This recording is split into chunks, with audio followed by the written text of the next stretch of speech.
Abagabo mwe mwavuze ko muhagarariye abanyamurenge mwagiye kubonana na Ndayishimiye kumushimira ku kazi yakoze ko gutabara ubwoko. Murabeshe nta manda mufite, ntawe mwaserukiye, nta burenganzira mufite, nta nubwo muzobona. Mwiserukiye ku giti cyanyu, n'abo muvukana n'ababyeyi banyu ntibabazi, ntimwobesha ntibabatumye. Ibyo mwagiyemo n'ibyo murimo n'ibyo muza mukora harimo n'ubucucu, kandi mugira abanyabwenge ntabwo mugira. Kandi abanyamurenge aho bari ntibashobora guhungabanywa n'ibyo muvuga n'ibyo mutekereza. U Rwanda rwo muvuga babafata nk'abasazi, nk'imburabwenge, kuko uba udafite structure userukiramo, uvuga, ukora, ukagenda ukaja kubonana Ndayishimiye userukiye ubwoko, wiyita umunyapolitike, ni ubucucu kuko ntacyo muri cyo. Icyo cyama cyanyu ntawe ukizi, ntakibaho. Vous êtes un groupe de bandits, de voleurs, assoiffés d'argent. Muri abajura mugenda gusabiriza amafaranga, muza kwifotoza, nta kindi kibajanye kibaraza ishinga. Muvuye muri Etazini muraje muje kwifotoza na Ndayishimiye ku pere de route par circonstance yabaye perezida de la République, umwicanyi professionnel. Ntimunazi n'amateka yiwe.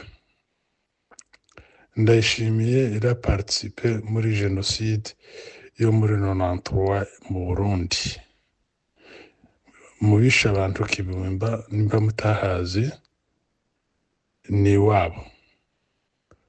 niho habaye masakre y'abanyeshuri barenga 100. Ndahazi n'igihe nahanyuze duhunga Burundi, igihe candadaye niboneye inzu bari antasemo batarabashingura, barahiye barunze nk'ukwinkwi. Narabibonye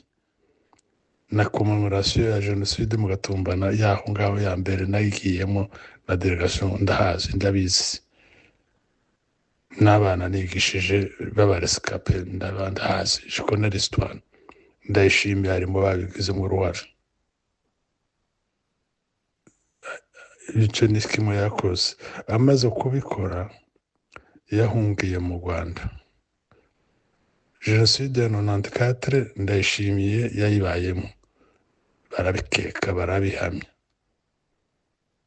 Ababizi barabizi, ntabyo muzi. Urumva ukuntu ari professionnel, très expérimenté. Ndayishimiye cette approche na Tshisekedi abwira ibyo akora arabikora. Muzi ko batangiriye Barundi bishe abantu muri Masisi, ntawe utabizi, mwababikurikiranye. Bamwirukanye muri Noro, aje Uvira, ese organize uko ashoboye kose barahamukura. Bamaze kumwirukana, bageze Bujumbura, yiyambaza abo yiyambaje, baramutitira Uvira, bayivamo barayimusigira. Comme il avait une agenda caché, mutazi mwebwe muhamza gushima, kandi Tshisekedi yarabaye converti kuri ideologie yabo ya Ndayishimiye n'abandi nkawe. Abona occasion, les conséquences zo kumuha Uvira ngo ntaba kuhabita na M23 Uvira iriza deribure aragenda aje iwacu. Muzi ibyo yakoze murabikurikirana ntawe bisubiramo kugeza none munsi. Ndayishimiye mbere yuko agenda, mbere yuko azarebondema bwa mbere bataramwirukana Uvira, batarabirukana muri haze ya mbere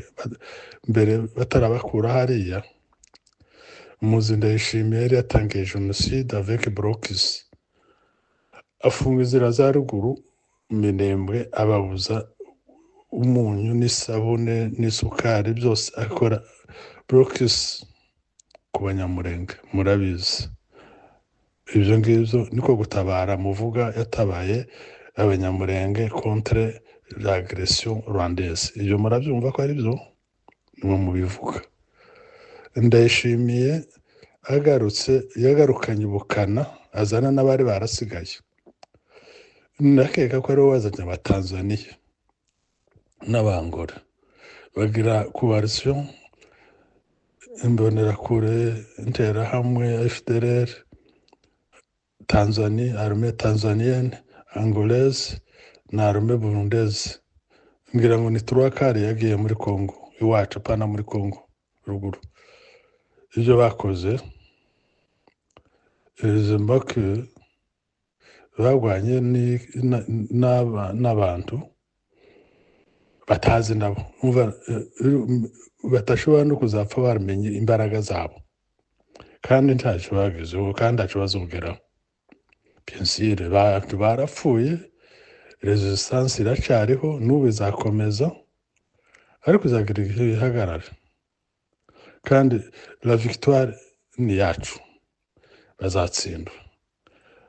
Mwagiye kumushimira ngo yarabatabaye, kandi yabaye donc n'umuvugizi wanyu, yakoze akazi keza, yakoze Brokis aje kuri Pwezero abarasa imihana yose ikikije kugeza Irundu zo kwa Gitavi hose. Minembwe bigiye yabaye bombarde, ariko abantu bayirimo, abantu barapfuye, barapiye, murabizi, bira murazizi. Ndakeka ko bamwe muri mwebwe banagifite ababyeyi iriya, sinzi ko mwese muri Etats-Unis. Icyo nshaka kuvuga, mwavuze byinshi mu madisikuru, murashima ibyo yagize, nta manda mufite yo gushima, ntawabatumye. Mwagiye gushaka amafaranga, uko muyashakisha nabi, ayo gushakisha amaraso y'abantu. Abantu barapfuye, abantu barashize, abantu barimo mu bibazo, mukagenda publiquement devant les caméras du monde, muhagaze n'amakositime comme des paysans civilisés, ko muravuga Igifaransa, ko muravuga amajambo maremare nk'abantu bafite mission ya communauté y'abatumye. Vous êtes des aventuriers, muri abajura, muri ababandi, et puis vous créez la malédiction mutabizi. Biriya vous ne pouvez pas kuza kuvuga biriya abantu baba bari muri souffrance de l'extrême, abari bageze au niveau de catastrophe humanitaire. Mwebwe mugiye kwa Ndayishimiye kumushimira ngo yakoze neza, gushimira Ndayishimiye ngo yakoze neza, mugiye vuniye le génocide y'Abanyamurenge iri en cours d'exécution. Génocide y'Abanyamurenge mubaye muje kuyihakana, kimwe n'Interahamwe, kimwe na FDLR, kimwe n'abayikoze mu Rwanda. Et vous croyez que vous serez vraiment à l'aise mu buzima bwanyu? Vous ne sentez pas que vous vous rendez ridicule kandi muhamwikereye ibyo bita la malédiction, umuvumo muwishizeho quelques dollars babaheza kubera chantage nk'izo ngizo, mukabona amafaranga. Vous ne pouvez pas travailler kimwe n'abandi. Kuba mwagize n'amahirwe mukagera muri Etats-Unis, hariho hari akazi. Iyo mushatse amafaranga mukareka kurya amafaranga y'ubugome yo gutuka ubwoko, yo guhakana uko population imeze, ko nta butwari burimo nta bugabo burimo mugiye muravuze ngo nta jenoside yabayeho wacu Ndayishimiye ari we genocidaire ari we maître d'ouvrage ya jenoside mu karere un homme très dangereux umwicanyi ufite imyaka 30 yica abantu umuntu muzi ko ari kwameze murabizi muragiye muramwisunze muze kwifatisha amafoto ko murahiganwa nande vous êtes à rivalité nande kuko ntacyo muhamukora alors icyo kintu cyo kwiyemprovisa mukigira abarideri ntababaye nta manda mufite mukiheza population community ingana kuri ubwoko mukabwiyitirira ntacyo muri cyo hanyuma mukaza gusebya n'ikindi muza mugenda gusebya igihugu mwaragikuriyemo mwaragihungiyemo mwaracigiyemo mwaragikozemo iyo ingratitude bizobagarukaho hari n'ikindi sinumva quel courage mugira n'ukuntu ushobora kuryama ugasinzira ubesha uragiye kuri kamera uratukanye urabeshe wigize ikitari cyo hanyuma ukaza kuryama conscience yawe ni tranquille ngo wavuze ndimushobora no kugira n'ikintu yo kubahiriza ababyeyi bababyaye puisque icyo mukora buriya ça affecte même toute la progéniture abantu bakababonamo ubwo bugoyi bwanyu déjà se pose la question uriya ni uwande uriya mwana ni uwande finalement gatanga kugira analyse bigasanga c'est comme si vous êtes produit y'abantu mufite de virus z'ubugome buva kure biriya bintu muvuga contre le Rwanda contre la communauté y'abanyamulenge ni virus z'ubugome zitari bisa naho ari indwara mufite vous allez vous faire exposer ntabwo mufite uburenganzira bwo gufata population en otage uje wese utazi niyava udafite tina même pas le passé yariyo yose uragiye kuri kamera ugiye kuvugira abanyamulenge ugiye gutuka u Rwanda ugiye kuvuga ibyo batagutumye ntawabatumye vous êtes des troubadours bakuza gutukana ibintu bakuza kubesha hanyuma mwifatisha amafoto nimugende donc kuko nous sommes dans une société habamo impunité nta kibazo epwe hari cyo mwibesha aho mwagiye muri Etats-Unis ni munsi y'ijuru ntaho muraje muracyari mu isi vukurake mufite iminite mwese aho ngaho n'ufite iminite bazayimukuraho kuba muri Etats-Unis ntibibaheza uburenganzira bwo kuza gutukana yo kuvuga ibyo mushaka Etats-Unis c'est quoi Etats-Unis ni igihugu harimo abantu kimwe n'abandi la puissance des Etats-Unis ntabwo ari kuri mwebwega kandi ntacyo bibamariye ni ukwanduranya vene gutuka abantu kubesha gukora ibintu bene biriya je pense que mugomba kwisubiraho kuba muri Etats-Unis ntacyo mwabaye kindi gihambaye donc vous êtes des fauteurs de troubles igihe cyose ntacyo muhamukora amafaranga niba muza muyabona je ne pense pas ndanayo munafite qu'est-ce que vous avez de plus ukuye ubugome gusa n'ubucucu Ndayishimiye buriya abona tutengurupe y'abatutsi nkamwe muri mwe n'abamwe basa neza n'abandi basa nuko badameze je m'excuse akababona uko rwose arababona ati bibige b'abatutsi ni ibijuju niko babivuga mu Kirundi arababona akabaseka niyo bicaye abahutu barabareba hariya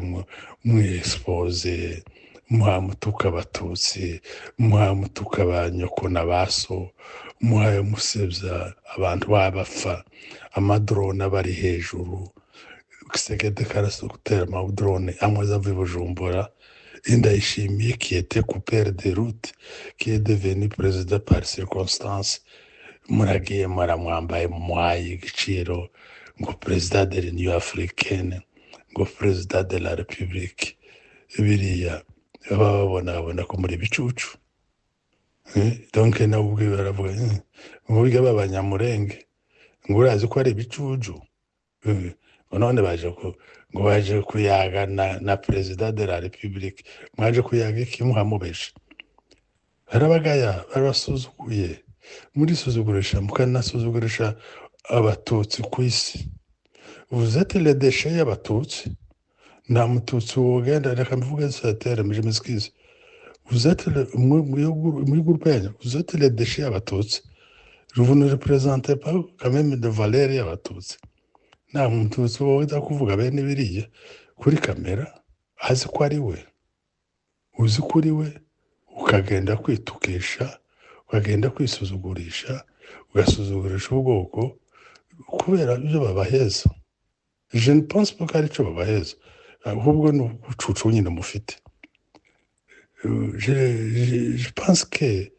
ce n'est pas supportable kubona abana babafite base vous avez des familles des dignitaires des familles respectables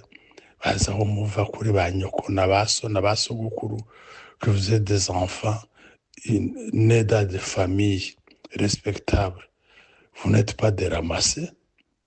mwamara mukagenda mukaja kwiyanika mbere ya Ndayishimiye umwicanyi watumazeho umarishije abantu uwisha abarundi akabamara n'abanyamurenge akabafatiye n'ubakabaga yabice uko mwihuta cyane kumushimira atararangiza akazi si habaye l'inverse muzogenda kumuheza pole puis bientôt ça va se faire nibiri yarimo ni c'est pour un petit moment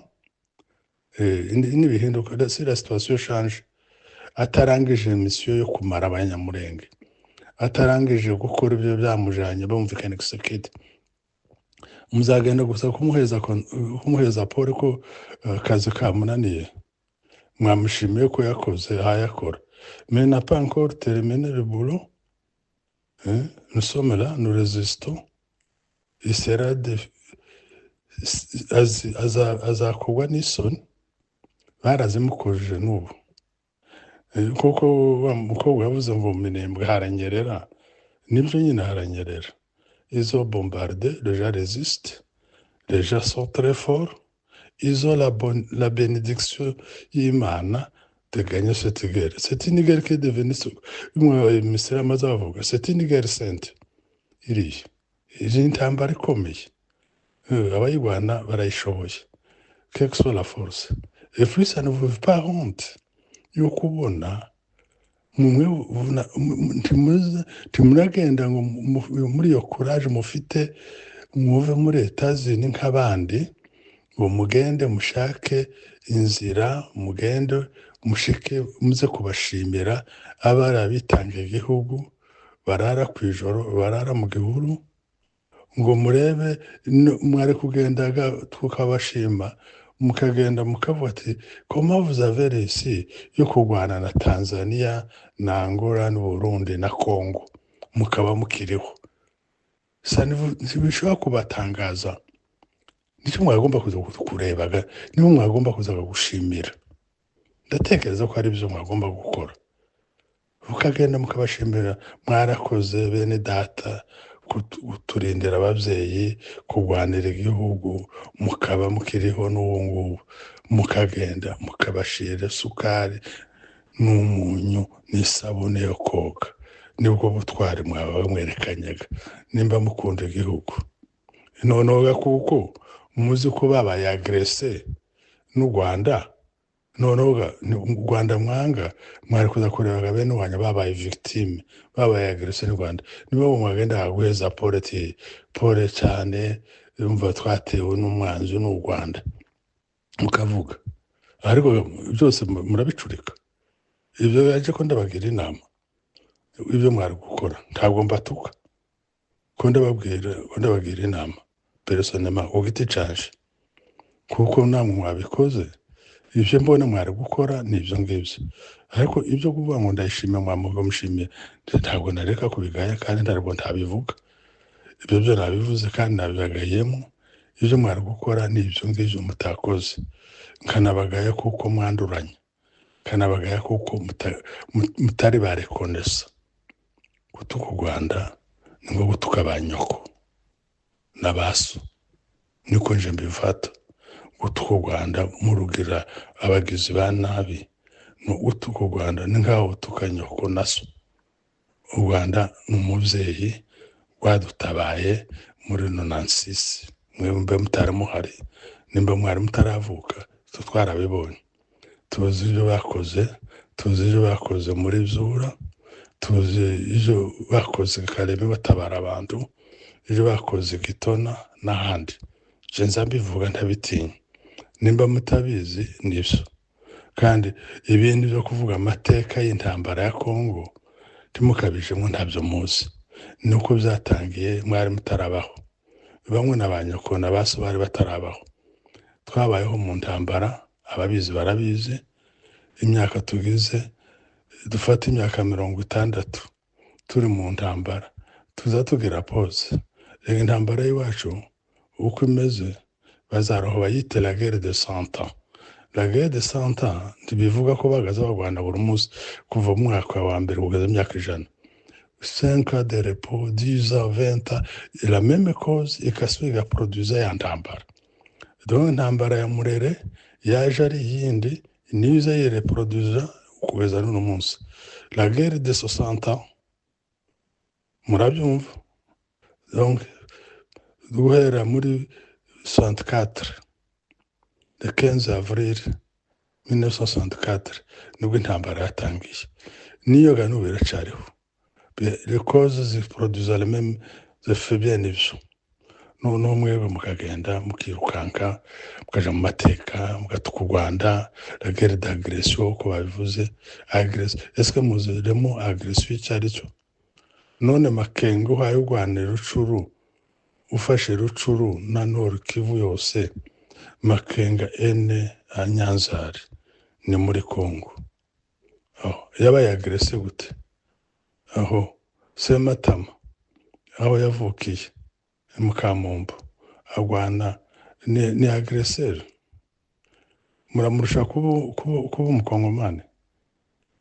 ivyo muzamuvuga ifu kugira n'akantu gato yakubwenge niyo muvuga mutabizi numvishije umwazo uvuga mu Bifaransa iwe birumvikana c'est pas l'électrogène ntanazi byarivyo ntazi ses origines akenda kavuga ngo l'agresseur muzamufata gusa uko bavuze